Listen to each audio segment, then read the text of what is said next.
Sir इन्हें आके आख्या वह भी मुका दो 25% एग्जैम्पशन भी नहीं, टीचरों भी रगड़ दो, उस्तादों भी रगड़ दो। सर मैं ते वेदा पिया जिवें जनाजे ते जाईदे ना ते मुंह तेरे किबला शरीफ ते अल्लाह अकबर जेड़ा कह देंदे सर ये सर हो रहा है सर, सब ने नो ही कहना है सर मनना ना मनना सर इन्हां दी सवाब दी दे, बाकी सर मेहरबानी है जे मान लैन जे ना मनन ते तां भी सर इन्हां दी मेहरबानी है, की कह सकने हैं इन्हां नूं सर। पहला उन्हां नूं आंदे ने टैक्स अपना जेड़ा ना फाइलर बनो ते फिर जाया जे, उंज असां तुहानूं जान नहीं देना। मुबीन आरिफ साहब सेलिएंट फीचर्स बताइए। जी अस्सलाम वालेकुम सर। वालेकुम सर इसके अंदर जो मेरा अमेंडमेंट नंबर 20 है सर, इसका जो क्लॉज 6 के अंदर जो पार्ट 1 है सर उसके अंदर ये कह रहे हैं कि नॉन फाइलर सर फ्लाई नहीं कर सकता पाकिस्तान से। सर सारे सबसे ज़्यादा फ्लाई करने वाले वो लोग हैं जो दुबई, सऊदीया, मिडल ईस्ट इस जगह नौकरियाँ करने जाते हैं सर। तो मेहरबानी करें सर, किन पंगों में लोगों को जो है ना वो डाल रहे हैं सर। लोग बेचारे जो है वो अपनी रोटी से तंग हैं, लोग उधर पाकिस्तान को छोड़ के कमाई करने जा रहे हैं। पहला उन्होंने आंदे ने टैक्स अपना जेड़ा ना फाइलर बनो तो फिर जाया जे, उन जैसा तो जान नहीं देना।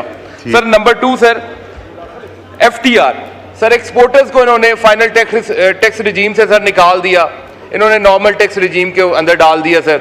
इन्होंने कहा जी जो आपकी इनकम है उसके ऊपर हम 29% जो है वो चार्ज करेंगे। पहले ये होता था कि रेवेन्यू का 1% दे के वो बरी जिम्मा हो जाते थे, पहले भी मैंने बात की थी सर। लेकिन बात यह है कि इधर बात सुनता कौन है, और बात करने का मैं जिन पॉइंट्स पे बात कर रहा हूँ स्पेसिफिक बातें कर रहा हूँ, मैं कोई इधर उधर की कोई बात नहीं कर रहा। लेकिन सर फिर भी पता नहीं क्यों सर ये जो है वो सुनने को तैयार नहीं है, करने को तैयार नहीं है। कोई अच्छी जो एडवाइस इन्हें आ रही है वो बिल्कुल नहीं उसे कंसिडर कर रहे। Sir number 3 sir salary tax payer जो हैं स्लैब सर उनके ऊपर गुजारिश थी सर, जो है थे सर पीछे वही रखे जाएं। ये सर क्या ज्यादती है, एक तरफ से तनख्वाहें बढ़ाते हैं, दूसरी तरफ से सर जो है वो उनके ऊपर उतना ही टैक्स लगा देते हैं, दोबारा वो एट द एंड सर वहीं पे आगे खड़े होते हैं सर। और नंबर 4 सर जो है ये सर बड़ा अहम पॉइंट है सर टीचर्स को, टीचर रिसर्चर्स जो यूनिवर्सिटीज़ के अंदर हैं या HEC के हैं या गवर्नमेंट की यूनिवर्सिटीज़ में या कोई भी हैं सर, उन्हें जो अलाउंस मिलता था ना सर, या जो उन्हें तनख्वाह मिलती थी उनके ऊपर 25% उन्हें टैक्स की एग्जेम्पशन थी। यार ये उस्ताद हैं, ये हमारे बच्चों को तरबियत देते हैं, तो उनको उन्होंने 25% टैक्स एग्जेम्पशन दी हुई थी सर। इन्हें आके आख्या वह भी मुका दो 25% एग्जेम्पशन भी नहीं, टीचरों भी रगड़ दो, उस्तादों भी रगड़ दो। सर मैं ते वेदा पिया जिवें जनाजे ते जाईदे ना ते मुंह तरफ किबला शरीफ ते अल्लाह अकबर जेड़ा कह देंदे सर। ये सर हो रहा है सर, सब ने नो ही कहना है सर, हमारी बात को किसी ने मानना ही नहीं है। इधर से सर एक ही उनके पीछे जो है ना आवाज आनी है, तो सर कर लें फिर। हम तो सर मशवरा ठीक दे सकते हैं, हमारा हक है, हमें लोगों ने वोट दिया है सर। मनना ना मनना सर इन्हां दी सवाब दी दे, बाकी सर मेहरबानी है जे मान लैन जे ना मनन ते तां भी सर इन्हां दी मेहरबानी है, की कह सकने हैं इन्हां नूं सर। ये मैं लफ्ज जो रगड़ है ना टीचरों के लिए मुनासिब नहीं, वो मैं आई थिंक ये सब मोअज़्ज़ज़ अरकान ने जो बातें की हैं मुझे उसकी बिल्कुल समझ आती है, लेकिन मैं उसका थोड़ा सा एक कॉन्टेक्स्ट दे दूं। जहाँ तक टीचर्स रिसर्चर्स का है वो एग्जेम्पशन हम रिटेन कर रहे हैं। जहाँ तक एग्रीकल्चर का ताल्लुक है, fertiliser, pesticide which are important inputs into the agriculture industry, वो हम एग्जेम्पशन रिटेन कर रहे हैं। तो ये सारी चीज़ें हैं जिसको एक्सेप्ट करना चाहिए। मेरे एक मोअज़्ज़ज़ भाई ने अभी बात की, लेकिन वो कॉन्ट्रडिक्टरी है। एक साइड पे बात करते हैं सैलरीड क्लास की और उसी लुकमे में बात करते हैं कि एक्सपोर्टर्स जो हैं उनको आप टैक्स रजीम में ना लेकर आइए, जो रेगुलर टैक्स रजीम है। आपको मालूम है कि salary class pays more taxes in this country than the entire exporting community in this country. अगर आपको मालूम हो तो आप ये बात ना करते। तो इसलिए हम उनको नॉर्मल टैक्स रजीम में लेकर आ रहे हैं। उनकी एक्सपोर्ट पे टैक्स नहीं लग रहा है, ये लग रहा है उनकी इनकम पे। अगर खुदा ना खास्ता उनकी इनकम नेगेटिव है या उनको मुनाफा नहीं हो रहा तो जीरो टैक्स देंगे। तो देखिए ये दोनों चीज़ें जो हॉरिजॉन्टल इक्विटी की हम बात करते हैं, मैं टेक्निकल बात नहीं करना चाहता, ये दोनों चीज़ें इकट्ठी नहीं चल सकती हैं। इसी तरह हम जो रियल इस्टेट को अब लेकर आ रहे हैं और ट्रेडर्स रिटेलर्स जो हमारे भाई और बहन हैं उनको लेकर आ रहे हैं, because if we don't do this we will continue to tax the same for more. तो ये बात आप ज़हन में रखिए कि अगर हमने 9.5 से 13% की तरफ जाना है, which gives us some chance of sustainability in this country.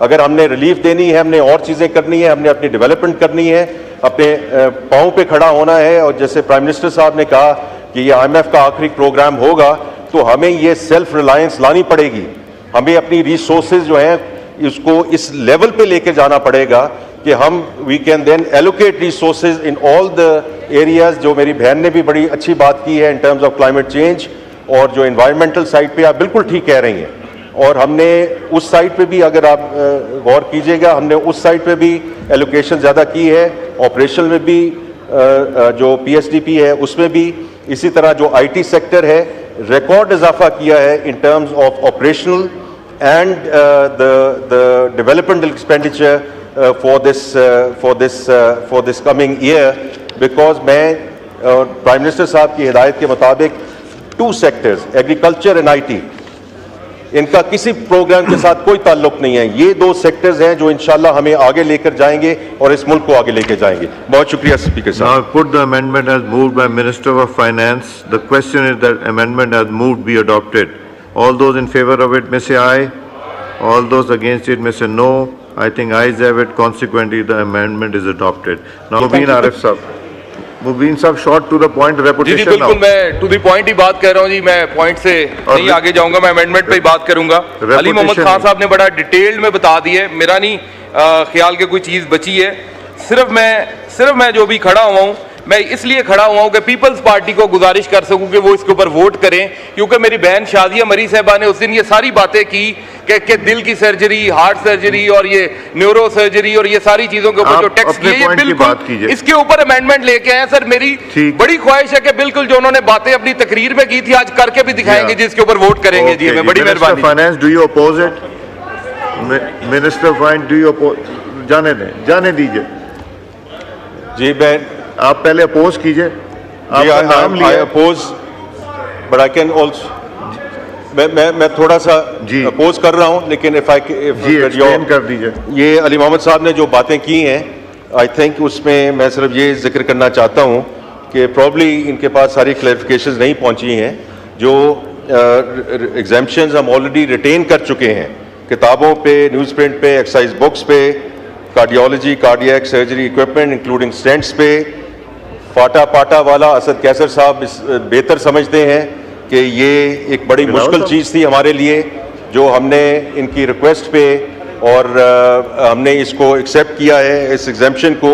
और आखिरी चीज़ अली मोहम्मद साहब, imports and local purchases by charitable hospitals, this has already been done, this is also retain.